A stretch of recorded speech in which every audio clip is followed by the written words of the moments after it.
বিসমিল্লাহির রহমানির রহিম নাহমাদুহু ওয়া নুসাল্লি আলা রাসূলিহিল কারীম আম্মা বা'দ। ওপারের জীবন এই অনুষ্ঠানে আপনাদের সবাইকে স্বাগত জানাচ্ছি। প্রিয় দর্শক শ্রোতা, এর আগে আমরা কিয়ামতের বিষয়টি নিয়ে বিস্তারিত আলোচনা করেছি। কিয়ামত কখন হবে, কিয়ামতের অর্থ কী এবং কোন এলাকায় কিয়ামত প্রতিষ্ঠিত হবে সেই বিষয় নিয়ে আলোচনা করেছি। এরপরে আরেকটি গুরুত্বপূর্ণ বিষয় নিয়ে আলোচনা করেছিলাম, যেটা এখনও ধারাবাহিকভাবে আমরা আলোচনা রাখব। সেটা হচ্ছে কিয়ামতের আলামত। কোরআন মজিদে আল্লাহ তাআলা কিয়ামতের আলামত উল্লেখ করেছেন। রাসূল সাল্লাল্লাহু আলাইহি ওয়াসাল্লামও কিয়ামতের আরও কিছু আলামত উল্লেখ করেছেন। এই আলামতগুলো আলোচনা করতে গিয়ে আমরা এর আগে হযরত শাহ ওলিউল্লাহ মুহাদ্দিস দেহলভী রহমতুল্লাহ আলাইহির উনি সমস্ত আলামতগুলোকে সার সংক্ষেপে 3 ভাগে বিভক্ত করে বলে দিয়েছেন যে কতক আলামত রাসূল সাল্লাল্লাহু আলাইহি ওয়াসাল্লামের যুগে দেখা গিয়েছে, রাসূল সাল্লাল্লাহু আলাইহি ওয়াসাল্লামের ইন্তেকালের পরে দেখা দিয়েছে, এবং বলেছেন যে কতক আলামত এখনও আমরা লক্ষ্য করি এবং কতক আলামত আরও দেখা যাবে এবং ভবিষ্যতে দেখা যাবে এবং চূড়ান্ত পর্যায়ে সেই সমস্ত আলামতগুলো দেখা যাবে। অতএব এই 3 পর্যায়ে যদি আমরা ভাগ করি আলামতগুলোকে, কিয়ামতের নিদর্শনগুলোকে, তাহলে আমরা সহজেই বিষয়টা আর একটু বুঝতে পারব। তবে এর কিছু ব্যাখ্যার প্রয়োজন। আলামতগুলো আমাদের জানা থাকা দরকার। কিয়ামতের আলামত কথা বলার পরে সবার মনে একটা আকাঙ্ক্ষা দেখা দিয়েছে, একটা আগ্রহ দেখা দিয়েছে। সেই আলামতগুলো কি? কিয়ামতের নিকটবর্তী লক্ষণসমূহগুলোর মধ্যে রয়েছে যেমন দাব্বাতুল আরদু, যেটা আগেই আলোচনা করেছিলাম, যে এক ধরনের চতুষ্পদ প্রাণী জমিন থেকে বের হবে, মানুষের সাথে কথা বলবে, মানুষের ভাষায় কথা বলবে। আরেকটা হচ্ছে কিয়ামতের কতগুলো আরও লক্ষণ, পশ্চিম দিকে সূর্য উদয় হওয়া, ইয়াজুজ মাজুজের বিষয়টি আলোচনা আগেই করেছি। দাজ্জাল বের হবে, এটাও কিয়ামতের একটি লক্ষণ। সাহাবী হুযায়ফা রাদিয়াল্লাহু তাআলা আনহু থেকে একটি হাদিস বর্ণিত। রাসূল সাল্লাল্লাহু আলাইহি ওয়াসাল্লাম হাদিসটি বর্ণনা করতে বিষয়টি কিয়ামতের লক্ষণগুলো তিনি তুলে ধরেছেন। হযরত হুযায়ফা রাদিয়াল্লাহু তাআলা আনহু বলেন যে একদিন আমরা মদিনায় মুনাওয়ারায় একত্রিত হয়ে আলোচনা করছিলাম, কিয়ামত সম্পর্কে আলোচনা করছিলাম। রাসূল সাল্লাল্লাহু আলাইহি ওয়াসাল্লাম পাশ দিয়ে যাওয়ার সাথে সাথে তিনি দেখলেন আমরা আলোচনা করছি, তিনি কাছে আসলেন।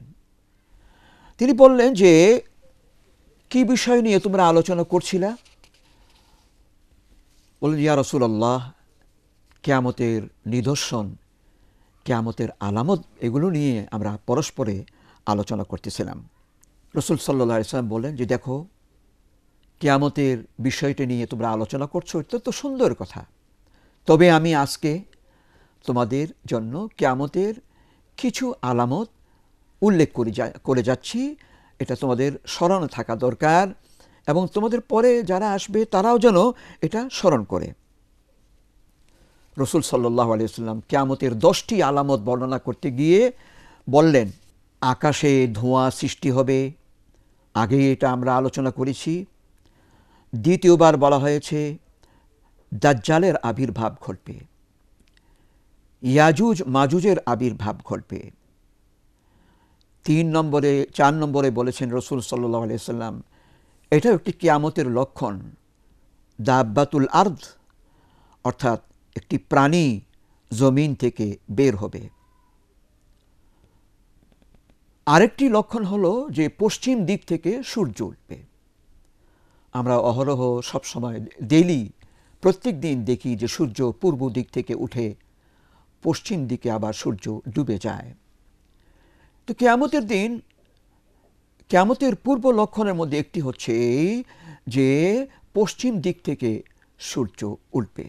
যখন পশ্চিম দিক থেকে সূর্য উঠবে তখন বুঝতে হবে যে কিয়ামত অতি নিকটে এবং ঘনিয়ে আসছে। আরেকটি লক্ষণ হচ্ছে ঈসা আলাইহিস সালাম আসমান থেকে এই দুনিয়ায় অবতরণ করবেন।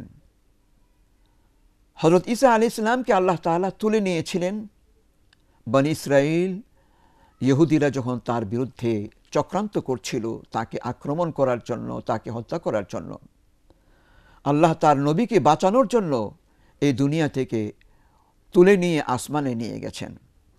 সেই ঈসা আলাইহিস সালাম কিয়ামতের পূর্ব লক্ষণ স্বরূপ দুনিয়াতে আসবেন এবং হাদিসে উল্লেখ করা আছে যে তিনি খ্রিস্টানদের ঘাড় ধরে বা এবং ফেরেশতাদেরকে ধরে তিনি আসমান থেকে এই জমিনে অবতরণ করবেন এবং দামেস্কের সেই মসজিদে তিনি অবতরণ করবেন। ঈসা আলাইহিস সালামের অবতরণের বিষয়টি হাদিস শরীফে ব্যাপকভাবে উল্লেখিত আছে। তখন তিনি আসবেন যখন মুহাম্মদুর রাসূলুল্লাহ সাল্লাল্লাহু আলাইহি ওয়াসাল্লামের একজন উম্মত হিসাবে তিনি আসবেন। সুতরাং তার এই দুনিয়াতে অবতরণের বিষয়টি কিয়ামতের একটি পূর্ব লক্ষণ। আল্লাহ নবী সাল্লাল্লাহু আলাইহি ওয়াসাল্লাম কিয়ামতের আরও লক্ষণগুলো বর্ণনা করতে গিয়ে বলছেন যে বিশ্বের পূর্বাঞ্চলে বড় ধরনের ভূমিকম্প বা মাটিতে ধস নামবে, ভূমিধস ঘটবে। তিনি আরও বলেছেন যে পূর্বাঞ্চলে যেমন ভূমিধস ঘটবে এবং পশ্চিমাঞ্চলেও, পশ্চিম এলাকাতেও ভূমিধস ঘটবে, অর্থাৎ ভূমিকম্প ঘটবে, বড় ধরনের বিপর্যয় ঘটবে। আল্লাহ নবী সাল্লাল্লাহু আলাইহি ওয়াসাল্লাম এই প্রসঙ্গে আরও বলেছেন যে আরব দেশেও একটা বড় ধরনের ভূমিধস আসবে। ইয়েমেন থেকে আগুনের এমন একটি লেলিহান শিখা বেরিয়ে আসবে যা মানুষকে তাদের সমবেত হবার জন্য এক স্থান থেকে আরেক স্থানে নিয়ে যাবে, অর্থাৎ সিরিয়ার দিকে মানুষকে ঠেলে দিবে। এমন ধরনের আগুন সেই আরব দেশ থেকে বের হবে। বিশেষ করে ইয়েমেনের নামটি তিনি উল্লেখ করেছেন। এছাড়া হাদিসে কিয়ামতের আরও লক্ষণ রাসূল সাল্লাল্লাহু আলাইহি ওয়াসাল্লাম বলেছেন যে কিয়ামতের সময় দুনিয়াতে ইলম কমে যাবে, অর্থাৎ দ্বীনি ইলম, জ্ঞান, ইসলামী জ্ঞান কমে যাবে এবং মূর্খতা বেড়ে যাবে। অন্যান্য হাদিসকে সামনে রেখে রাসূল সাল্লাল্লাহু আলাইহি ওয়াসাল্লামের আরও কতগুলো আলামত আমি উল্লেখ করছি। তিনি বলেছেন যে অন্ধত্ব এবং অজ্ঞতা আরও বেশি বেড়ে যাবে। তিনি বলেছেন যে জেনা, বেবিচার আরও বেশিভাবে বেড়ে যাবে, মানে প্রকাশ্যে জেনা করবে এবং প্রকাশ্যে নারী এবং পুরুষের মিলন ঘটবে। হায়া, লজ্জা বলতে তখন কিছুই থাকবে না। এটাই কিয়ামতের একটি লক্ষণ, যেটা এখন আমরা সমাজের মধ্যে দেখতে পাই। আল্লাহ নবী সাল্লাল্লাহু আলাইহি ওয়াসাল্লাম কিয়ামতের লক্ষণ বর্ণনা করতে বলেন যে পুরুষের সংখ্যা কমে যাবে এবং নারীর সংখ্যা বেড়ে যাবে। এটাও কিয়ামতের একটি লক্ষণ। আল্লাহ নবী সাল্লাল্লাহু আলাইহি ওয়াসাল্লামের কিয়ামতের আরেকটি লক্ষণ উল্লেখ করে বলেছেন যে মিথ্যাবাদীদের আবির্ভাব ঘটবে। মিথ্যা বলতে অনেক সময় মানুষের মনের মধ্যে আঘাত লাগে, তার বিবেকে বাধা দেয়। কিন্তু কিয়ামতের নিকটবর্তী সময়ে মানুষ মিথ্যা কথা বলবে এবং এমনভাবে মিথ্যা কথা বলবে যে মনে হয় যে লোকটা আসলে সত্যি বলছে, আসলে সত্যি না। সম্পূর্ণরূপে মিথ্যা কথা বলে, এমন সুন্দর বানিয়ে বানিয়ে মিথ্যা কথা বলবে এবং চারিদিকে শুধু মিথ্যা আর মিথ্যা থাকবে। এটা কিয়ামতের পূর্ব লক্ষণ। রাসূল সাল্লাল্লাহু আলাইহি ওয়াসাল্লাম আরেকটি লক্ষণ হিসাবে বর্ণনা করেছেন, মানুষের মধ্যে আমানতের খেয়ানত ঘটবে বেশি। অর্থাৎ বিশেষ করে শাসক গোষ্ঠী যারা মানুষের সম্পদ নিয়ে বাড়াবাড়ি করবে, সম্পদ ভক্ষণ করবে, সম্পদ তারা কুক্ষিগত করবে এবং সাধারণ মানুষকে তারা বঞ্চিত করবে, এভাবে কিয়ামতের লক্ষণস্বরূপ রাসূল সাল্লাল্লাহু আলাইহি ওয়াসাল্লাম উল্লেখ করেছেন। কিয়ামতের আরেকটি লক্ষণ যেটা আমরাও আমাদের সমাজে এখন অনুভব করছি বা আমরা দেখতে পাচ্ছি, সেটা হচ্ছে সম্পদের প্রবাহ। অতি বেশি সম্পদ মানুষের হাতে চলে আসবে। মানুষ সম্পদ উপার্জনের জন্য হালাল হারামের বাছ বিচার করবে না এবং যে যেভাবেই পারে সম্পদ উপার্জন করবে। অন্যায় হোক বা ন্যায় হোক, সম্পদ উপার্জন করার ব্যাপারে তারা হালাল হারামের কোনো বাছ বিচার করবে না এবং কোনো রকমের ভয় ভীতিও তাদের মধ্যে থাকবে না। আরেকটি লক্ষণ হচ্ছে কিয়ামতের সর্বগ্রাসী ফিতনা সৃষ্টি হবে। ফিতনা কাকে বলে? ফিতনা একটি আরবি শব্দ। ফিতনার অর্থ হচ্ছে পরীক্ষা, মানুষের ব্যক্তিগত জীবনের পরীক্ষা, উম্মতের জন্য বড় ধরনের পরীক্ষা, আবার বড় ধরনের বিপর্যয়, এটাও ফিতনার অন্তর্ভুক্ত। সেজন্য রসুল সাল্লাল্লাহু আলাইহি ওয়াসাল্লাম আমাদেরকে দোয়ার মধ্যে শিখিয়ে দিয়েছেন যে তোমরা ফিতনা থেকে বাঁচবার জন্য আল্লাহর কাছে পানাহ চাও। আল্লাহুম্মা ইন্নী আউযু বিকা মিন আযাবিল কবর। আয় আল্লাহ, কবরের আযাব থেকে আপনার কাছে আমরা পানাহ চাই। ওয়া আউযু বিকা মিন ফিতনাতিল মাহইয়া ওয়াল মামাত। আয় আল্লাহ, জীবিত লোকদের এবং মৃতদের পরীক্ষা থেকে আমি আপনার কাছে পানাহ চাই। ওয়া আউযু বিকা মিন ফিতনাতিল মাসীহিদ দাজ্জাল। এবং কিয়ামতের সময় দাজ্জালের জুলুম, অত্যাচার এবং ফিতনা থেকে আমি আপনার কাছে পানাহ চাই। রসুল সাল্লাল্লাহু আলাইহি ওয়াসাল্লাম এইভাবে ফিতনার জন্য আল্লাহর কাছে পানাহ চাইতেন। আমরা বর্তমানে যে সমাজে আছি, আমরাও কিন্তু অনেক বড় বড় ফিতনার মধ্যে পড়ে আছি, বড় বড় পরীক্ষার মধ্যে আমরা লিপ্ত হয়ে গেছি। কাজেই এর থেকে বাঁচবার জন্য কোনো উপায় নেই। রসুল সাল্লাল্লাহু আলাইহি ওয়াসাল্লাম আমাদেরকে দোয়া শিখিয়ে দিয়েছেন। সেই দোয়াটি আমরা সবসময় পড়ব। আল্লাহুম্মা ইন্না নাউযু বিকা মিন শুরুরিল ফিতান। আল্লাহ, ফিতনার সব রকমের অনিষ্ট থেকে আমরা আপনার কাছে পানাহ চাই। এজন্য রসুল সাল্লাল্লাহু আলাইহি ওয়াসাল্লাম বলছেন যে দুনিয়ার সর্বত্র ফিতনা ছড়িয়ে পড়বে। কিয়ামতের আরেকটি লক্ষণ রসুল সাল্লাল্লাহু আলাইহি ওয়াসাল্লাম বলছেন, সমাজের মধ্যে, মানুষের মধ্যে খুন খারাপি বেড়ে যাবে, খুন খারাপি বেড়ে যাবে। শুধু মানুষ খুন হবে, এমনভাবে খুন হবে যে খুন হয় সেও বলতে পারে না কেন তাকে খুন করা হলো, আর যে খুন করে সেও বলতে পারে না যে কি কারণে সে আরেকজন মানুষকে খুন করলো।